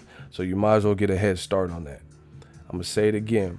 It's much easier to talk yourself out of something than it is to talk yourself into something. So you might as well get a head start. Period. Start telling yourself, like, I'm in it for this. This is my game plan. We're going to make the adjustments on the fly. This, that, and the third. Because it's easy. Anybody could talk yourself out of something. Like, oh, what if I fail? Fear. That type of stuff to overcome you. That's easy. That's easy for that to, all it takes is, look at life. All it takes is a few missteps and unfortunate, chain of events and circumstances, a particular set of circumstances that could fuck up everything you're doing. And you're just like, man, why am I even doing this? So you start conditioning your mind to know when the going gets tough, this is what I'm in it for. This is what I started. This is why I started. If you don't have no vision and you don't have these things mapped out, then it's going to be easy to quit. It's going to be easy to give up. And you're going to want to give up at some point. At some point, you're going to want to give up. And it's going to be easy to do it unless you know and it's predetermined why you're not going to give up. That's how I look at it. So that's how I stay motivated. I look at the things that motivate me. Think about how, I just think about past situations and how it made me feel when I had to work for somebody else and wake up on their schedule. I'm not going back to that. I don't want to go back to that. You can, but I won't, So, and it also makes it easier when you do something that you enjoy. Find out what you really are put on this earth for, Because if you're not passionate, it's going to burn out. You're going to reach burnout quicker. I genuinely love boxing. I like what I do. See, this is what I'm saying. This is why certain places have high retention rates, because people get jobs and shit, and they're not really. This is not really like, let's say you work at Best Buy, but you don't really like electronics. You don't really care about tech. So, when they do change managements or change rules and stuff, you're like, oh, okay, this is whack. I'm out, But if it's something, you were doing something that you genuinely love, like, I know people that work at work for like veterinarians and stuff. They love animals.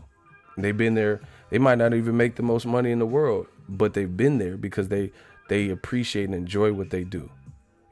Kind of like teachers too, or people who do like work in childcare, like social workers and stuff. It's not like there's not other jobs that they can get, but they enjoy the satisfaction of helping other people.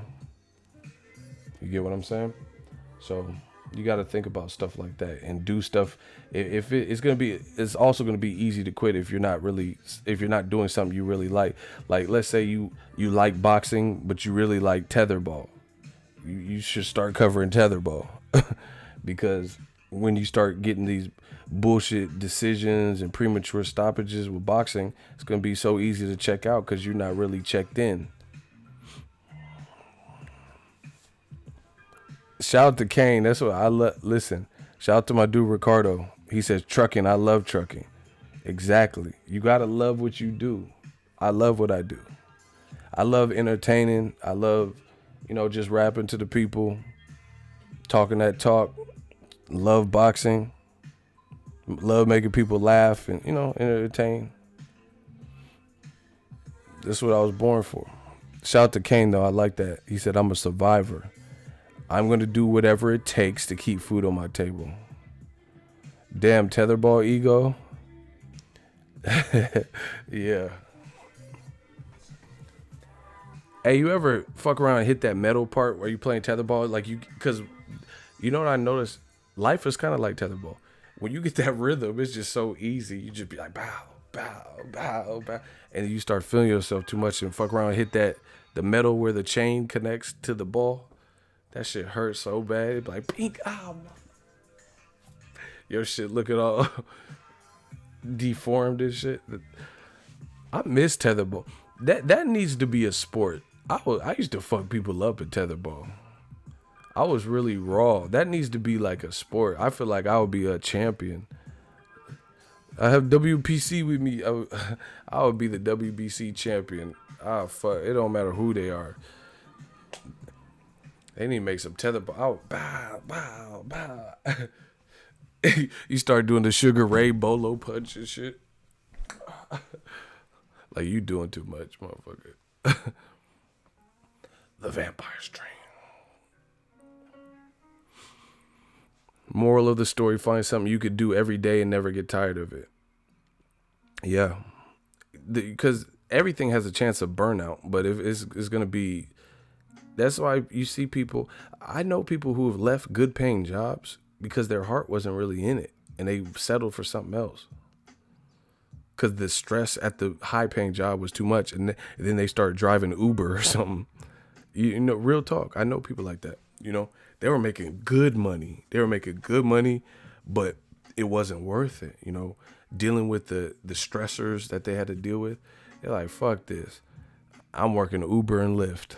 And then they do Uber and Lyft. They love it, It's not like it's giving them the same amount. They got to drive a lot, but being able to spend time with their kids or take their kids to school, wake up when they want, maybe that's what it is. You just got to find what works for you. I found what works for me. Anything with entertainment, sport, movies, all this stuff, YouTube, I'm good with all that. My coworker talking to me, I'm ignoring him. I'm just smiling and nodding. Randy, you out of pocket, bro.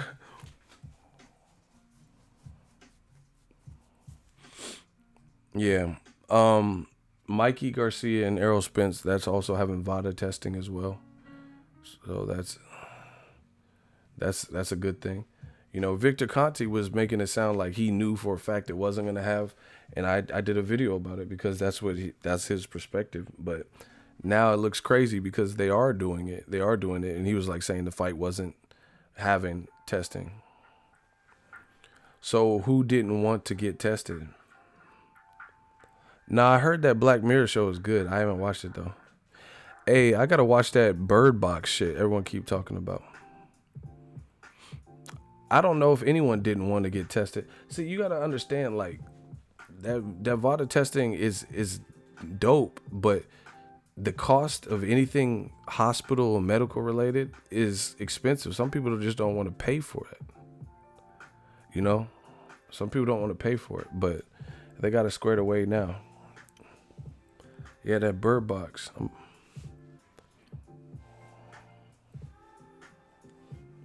You know, I just posted on Instagram not too long ago. Dr. Dre left Death Row Records at his highest point to do his own thing. Look at him now. That's what I'm saying. Look at Suge and look at him. Suge in jail. You know, I'm not roasting. I'm just being real. You know, Suge in jail and Dre's worth $1 billion. Soul beats by Dre and all this. Be ready before you watch Black Mirror. What do you mean? Be ready? Is it trippy or something? Bird Box is Sandra Bullock movie on Netflix. Yeah, Dre got that bread.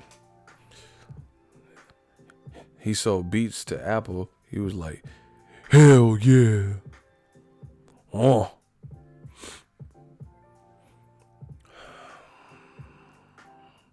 Anyway, I'm about to get out of here. I got to rest my voice up because I'm sick and, you know, I feel like my voice, it feels dry and shit right now. Salute. You know, we didn't talk about everything boxing, but we had a heart to heart. You know, sometimes that's needed too.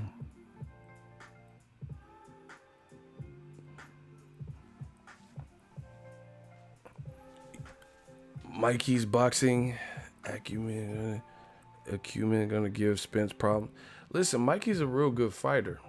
I still don't see what he sees in Spence, like why he want to try it with that, but. You know, hats off to him. Him and Abner, they come from the same gym. They challenging themselves. You know, I'm not going to be mad at that. They're quality fights, and they're giving us good fights. But I still think those fights are very dangerous for them. Like, Spence is big. He's hitting hard. I don't know, man. And Mikey saying he don't do sit-ups and all this. And Spence will destroy your body. Pause. I don't know. I don't know how it's going to play out. But that's why we watch boxing. And I'm not trying to sleep on Mikey. I really respect Mikey's fight game. I really do. Shout out to Brandon. See, you got me hyped up, Brandon. Yeah, I did the garlic and ginger shit. It actually dried up my sinuses because it was like real, like almost mucusy. Like I had a sneeze and it's like drying it up, so that's good. You know, I even think Tevin Farmer fighting Tank is that's a hard fight for him, for Tevin. But, you know, I respect it. I respect these fights. See, like, the thing is, I keep it all the way solid. You know, I'm cool with Tank, cool with Tevin. I'm just telling you my opinion. That's a difficult fight. I respect Tevin's skill. Like, I respect Abner. I respect Mikey. I respect these guys. But I'm just telling you what I feel. I always look at the stylistic matchup. I don't look at, you know, the person, their face, and who they are. I'm just telling you what I feel as a fight fan. But I'm not mad. And see, the one thing that differentiates me from other people is I never stand in the way of these fights. You know, I never say that Mikey shouldn't get the chance to prove himself. He's a quality lightweight. The Lomachenko fight probably wasn't going to happen next, you know. What big fight is there for him? You know, personally, I would have loved to see Terrence Crawford or Lomachenko for Mikey first, but it's boxing. You know, this is how it's all playing out. You know, because both of those fights for him would have been free agent Mikey going with his old promoter, who he has kind of an estranged relationship with. You know, so I don't know how easy Crawford or Lomachenko fights are to make, and if they would have been able to pay him. See, because Top Rank is good. They're a good company, but They be pulling little slick ones. You know, like, how you gonna offer Danny Garcia $3 million for Crawford and then offer Amir Khan $5 million? That's suspect. And then try to make it look like Danny was ducking Terrence Crawford. Now, I'm not saying Danny was in a rush to fight Crawford, but that's suspect for sure. How you give Amir Khan $2 more million if he takes the Crawford fight?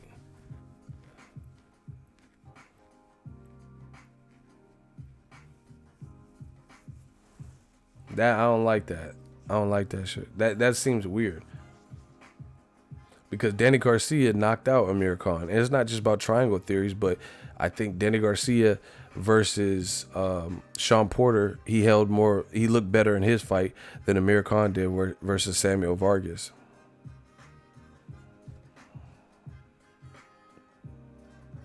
You know what I'm saying?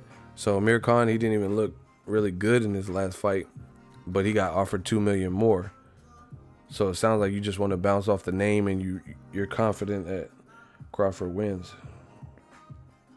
We got to see how all this stuff plays out, because we have yet to see ESPN Plus work with Al Heyman on a big fight. You know, Crawford, Keith Thurman or some shit. Crawford, Spence. You know, Mikey and Loma. And we have yet to see Dazn, you know, do the same thing, like Tevin and Tank, or Charlo and Jacobs or something, or Canelo or something. So I got to see how all this plays out. Anyway, that's my time. I'm going to give my voice a rest. Shout out to y'all. The Vampire Stream. We working. We the gang. Peace out, y'all. Everybody have a good morning. The Vampire Stream.